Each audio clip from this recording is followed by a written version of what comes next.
Gay rights are racist, don't you know? These stark, mad, raging lunatics at Out claim to be pro-gay advocates, but they hate Trump so much that they are now anti-gay because Trump is pro-gay. Wow. I'm just speechless. I am speechless at how deranged these people are. They're taking an anti-gay stance because Trump is taking a pro-gay stance.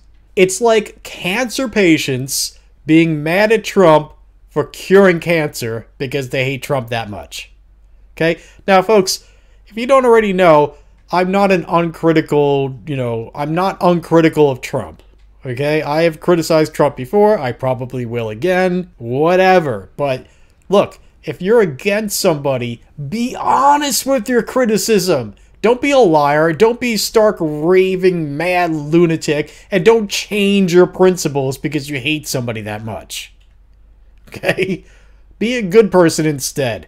Alright, on with this video. Ladies and gentlemen, I've said it in a few videos, and I've been saying this on social media for years now. Sooner or later, we, the civilized world, we are going to have to decide between either being okay with Islam, tolerating Islam as it is, or defending the rights of gay people and etc. to be who they are. Look, we can't have it both ways. If you are one of those people who thinks that there's nothing against gay people in Islam, you're fucking insane or just very uninformed. But if you're that uninformed and you still, talk as if you know, well, then you're a fucking idiot, okay?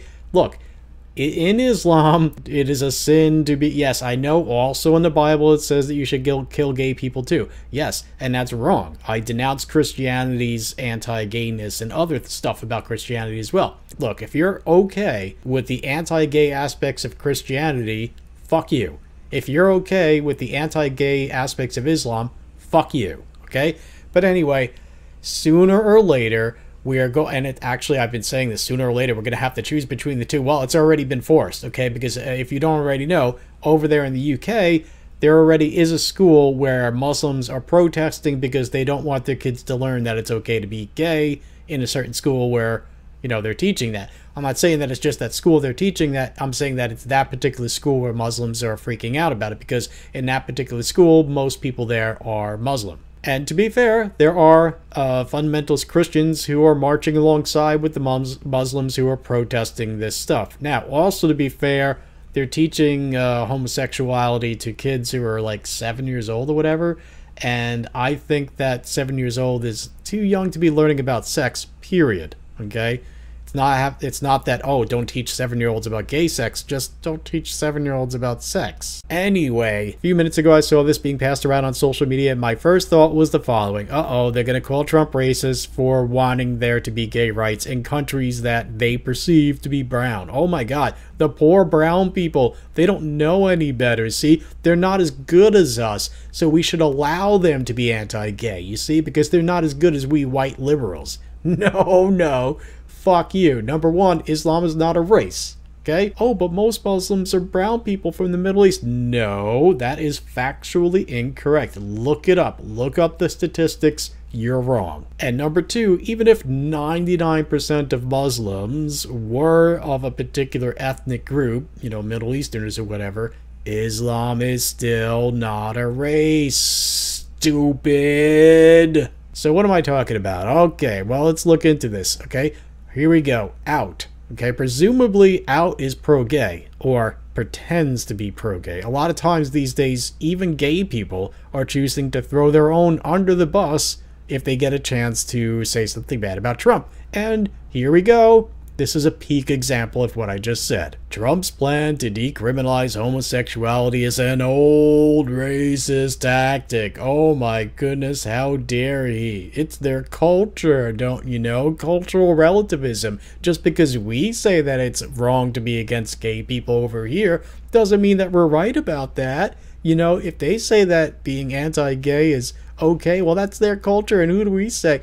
Look, some other culture says that 2 + 2 is 5.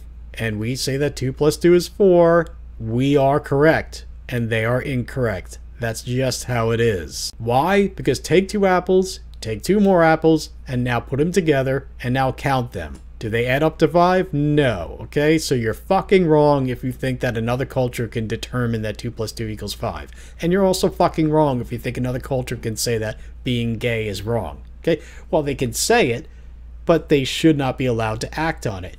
And yes, I do think that in some cases it is totally appropriate. In fact, I think it's wrong to not stop other cultures from doing wrong things. You know, if it's on the scale of, let's say, throwing gays off a rooftop. And by the way, if you don't know, Muslim/communist Chechnya, what? Yes, Muslim/communist Chechnya, they're already, and I've been saying this for a couple years that they're going to do this, they're rounding up gay people or people who are accused of being gay and trans and putting them in concentration camps. Oh, but they're just compassionate re-education centers.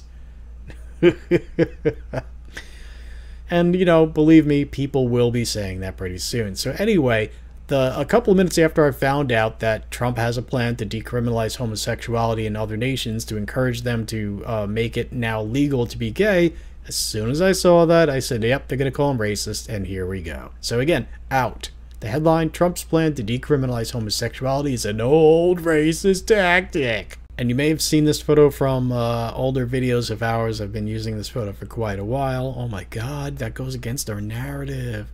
Okay, so it says here, here's why we shouldn't be cheering the Trump administration, by Matthew Rodriguez. February 19, 2019, 4:16 p.m. Eastern Standard Time. The Trump administration is set to launch a global campaign to decriminalize homosexuality in dozens of nations where anti-gay laws are still on the books, NBC News reports on Monday. While on its surface the move looks like an atypical benevolent decision by the Trump administration, the details of the campaign belie a different story. And by the way, this kind of reminds me of something that they tried to drill into my head in the University of Oregon a couple years ago, which is, you know, if somebody says that they're not racist, that just proves that they are. The article continues, rather than actually being about helping queer people around the world, the campaign looks more like another instance of the right using queer people as a pawn.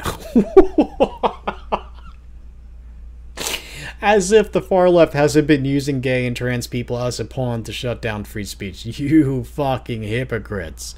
Anyway, look, here's the thing. If you do something for some sort of other agenda and it ends up helping people, you know, like helping gay people, that's okay.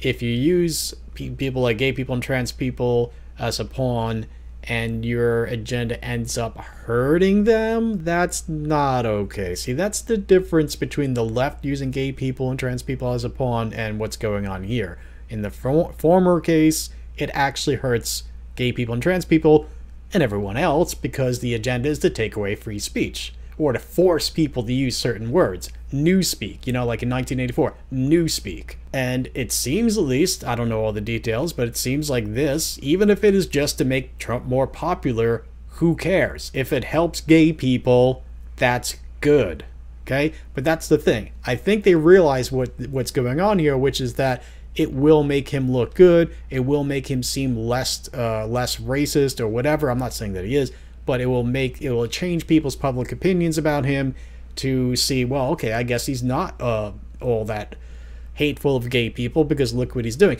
And that is what they don't want. They would rather gay people still not be allowed to get married in other nations. They would rather that go on than allow Trump to do something good for gay people because they hate him that much. Okay? It's the old, cut off your nose to spite your face kind of situation going on here. Anyway, continuing with the article, rather than actually being about helping queer people around the world, the campaign looks like another instance of the right using queer people as a pawn to amass power and enact its own agenda. See?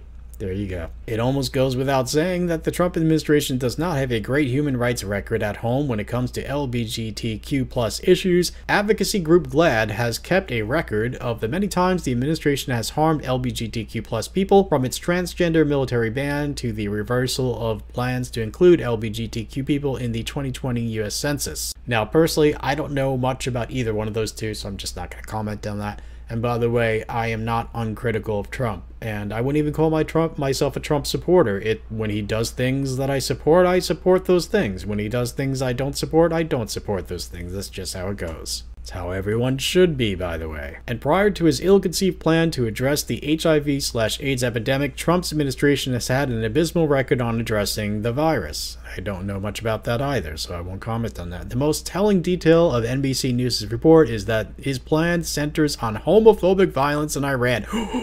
Oh my god, he's trying to change the way that people are treated, or gay people are treated in a brown person's country. You see, that's mean because they don't know any better. We can't hold them to the same standard as white people, white liberals like us. Oh, we're so woke. The article continues, who, NBC News, calls the administration's, quote, top geopolitical foe, unquote. The plan has reportedly been spearheaded by the U.S. ambassador to Germany, Richard Grenell, if I'm saying that correctly, who is also the administration's top-ranked gay official. Oh my god, he's just using gay people as a pawn to do good things for gay people. Wow. In response to news that a young gay man was hanged in Iran recently, Grenell has had his eyes on Iran for some time, and just a week ago he was trying to get several European nations to pass sanctions on Iran unrelated to the country's stance on homosexuality, to no avail. Homosexuality has been illegal in Iran since the theocratic 1979 Islamic Revolution by at least one Guardian account. Since the exit of President Mahmoud Ahmadinejad in 2013, enforcement of anti-gay laws has softened somewhat.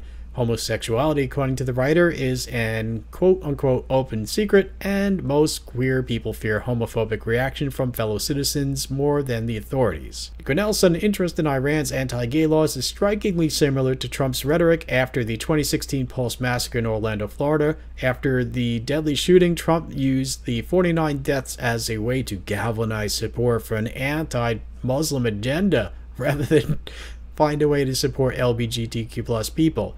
Yeah, you know what? I'm gonna call bullshit on this because I have personally, look, how many of you out there have done the same thing as me? When the Pulse Nightclub happened, I said, look, Islam is anti-gay. This is an Islamic hate crime against gay people. This is a guy whose father preached anti-gay stuff. This is a guy who went to a mosque where they said kill gay people. They had an imam visit, and he gave a speech in which he's talking about, you know, it's compassionate to kill gay people because you're putting them out of their misery, and then the guy went and killed gay people. And predictably, a lot of people on my friends list, and this was before, you know, everybody freaked out and just, you know, put themselves in a strict bubble. Back then, there were still people who were willing to listen to people they disagreed with on social media, but back then, when I posted about this, there are plenty of people who were saying, you're racist. I'm racist because I'm standing up for gay people? Yeah, they don't know any better. They're just brown people. Yeah. So that's what this is. That's exactly what's fucking going on here. The article continues, in pushing for immigration restrictions and a Muslim ban, Trump argued, see, there you go, using Newspeak, a Muslim ban. It's not a Muslim ban. Look into it, stupid. Trump argued he was the true pro-LGBTQ plus candidate. Rather than honor those who died, Trump used the tragedy as a way to stoke fear among the American people. And yeah, okay, so it's Trump that is stoking fear amongst the American people rather than the fucking people out there killing people. Right, sure. That makes sense. That's not at all insane and dishonest and disingenuous. Doesn't at all throw gay people under the bus. Sure. The article continues, and Grenell is taking similar actions with Iran, trying to reach an economic goal by painting the administration's opponent as anti-gay. Quote, we all know Trump is very focused on Iran and is looking for ways to demonize it in the public opinion. Oh yeah, it's, you know, it's just him being against us poor brown people.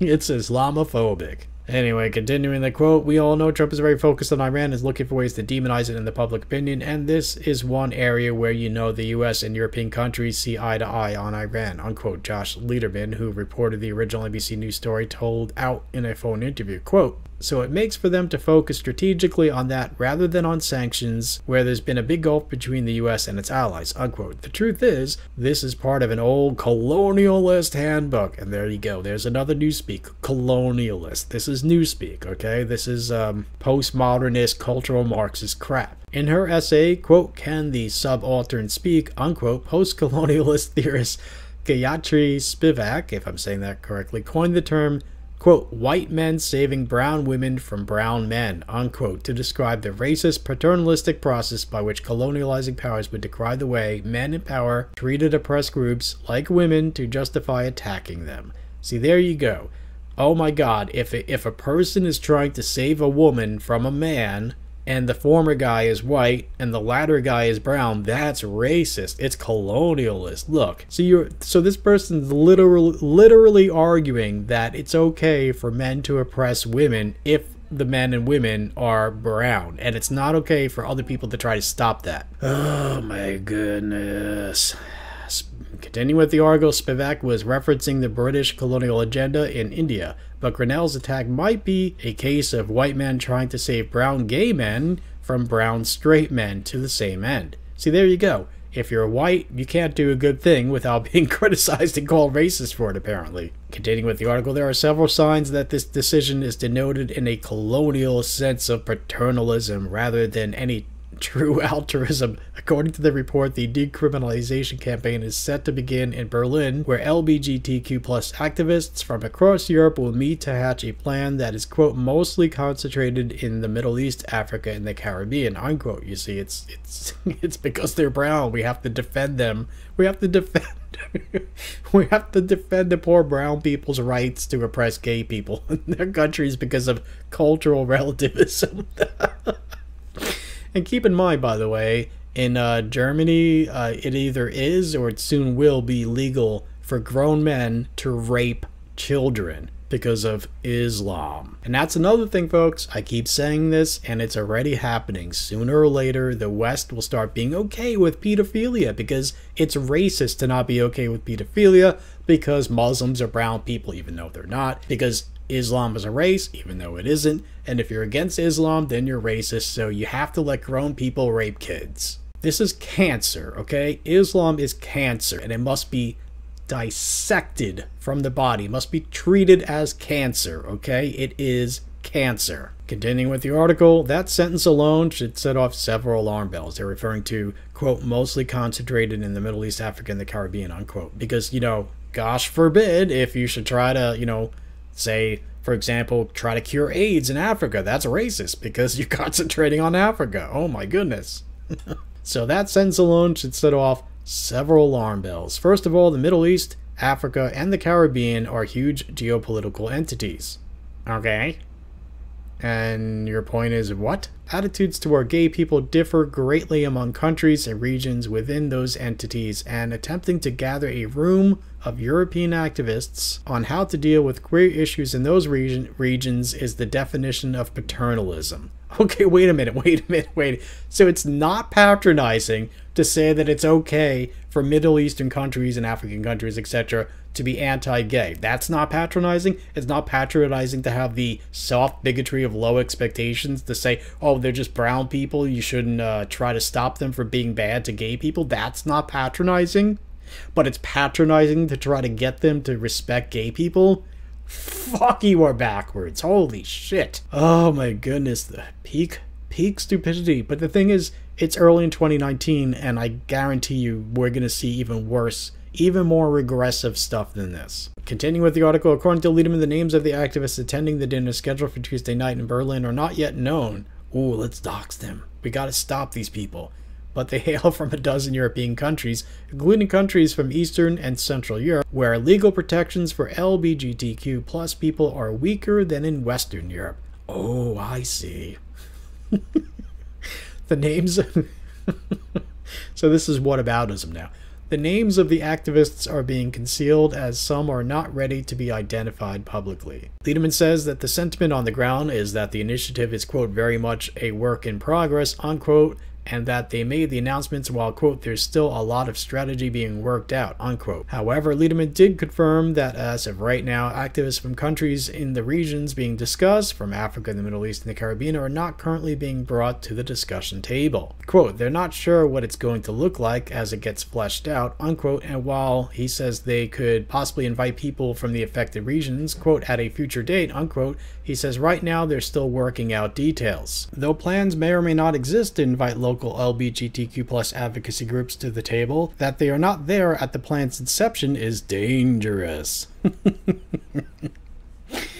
Oh yeah, this isn't fear-mongering, sure. Inviting European activists to solve problems in the Middle East, Africa, or the Caribbean, which, once again, are not monolithic in the slightest, is a toothless effort, more PR than progressive. Well, who's trying to say they're monolithic? What the fuck does that mean? Holy crap. Wow. So yeah, again, folks, I hope that this is the peak regressiveness. I really do. I really do hope this, but you know, something tells me it's not. Something tells me that this is just the beginning for 2019 and that 2020 is going to be even more regressive than 2019 and 2018 before it, and etc. and so on. So what do you folks think of this? Leave us a comment below. Thank you for watching. Make sure you scroll down and subscribe to us on BitChute, because they will shut this channel down on YouTube. Alright? Also, befriend us on Minds and Gab, because I'm usually suspended on Facebook. Almost always. Scroll down, see the links, make sure that you connect with us on alternates, because the mainstreams, be it YouTube or Facebook or whatever, our days on that are numbered. Till next time, everyone, thanks for watching.